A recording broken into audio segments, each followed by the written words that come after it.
বন্ধুরা, তো তোমরা সবাই কেমন আছো?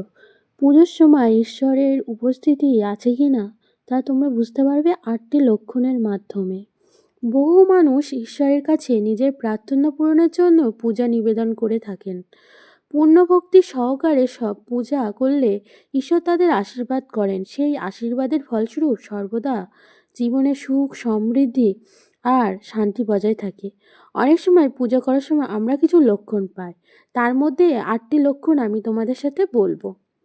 যেমন পূজার সময় ফুল ঝরে পড়া, পাখি প্রজাপতির আগমন, হঠাৎ সুগন্ধ ছড়িয়ে পড়া, গুরুজনের প্রবেশ, মনের মধ্যে শান্তি ও আনন্দ, ঘণ্টা বা শঙ্খধ্বনি আর স্বপ্নযোগে দর্শন। এই পুজোর সময় ঈশ্বরের উপস্থিতির 8টি লক্ষণের ব্যাখ্যা। পুজোর ফুল ঝরে পড়া, দেবদেবীর মূর্তি থেকে ফুল বা মালা নিচ থেকে ঝরে পড়লে শুভ বলে মনে করা হয়, যা ঈশ্বরের কৃপার প্রতীক। 2. ধূপ বা প্রদীপের আলো বৃদ্ধি।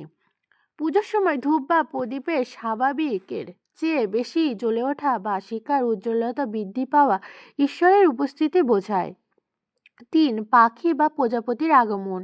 ঠাকুর ঘরের আশেপাশে প্রজাপতি বা ছোট পাখির আগমন শুভ লক্ষণ। 4. হঠাৎ সুগন্ধ ছড়িয়ে পড়া। কোনো কারণ ছাড়াই ঠাকুর ঘরের আশেপাশে ফুলের মিষ্টি গন্ধ বা ধূপের সুগন্ধ ছড়িয়ে পড়া শুভ সংকেত। গুরুজনের প্রবেশ। কোনো কারণ ছাড়াই বাড়ির গুরুজনদের পুজোর সময় ঠাকুর ঘরে প্রবেশ করাকে শুভ বলে মনে করা হয়। মনের মধ্যে শান্তি ও আনন্দ। পুজোর সময় পরে মনের মধ্যে এক গভীর শান্তি ও আনন্দ অনুভব করা, যা জাগতিক নয়, ঈশ্বরের উপস্থিতি নির্দেশ করে। ঘণ্টা বা শঙ্খধ্বনি। পুজো শেষ হবার পর বা মাঝখানে ঘণ্টার ধ্বনি বা শঙ্খের আওয়াজ শোনা যাওয়া শুভ মনে করা হয়। স্বপ্নযোগে দর্শন।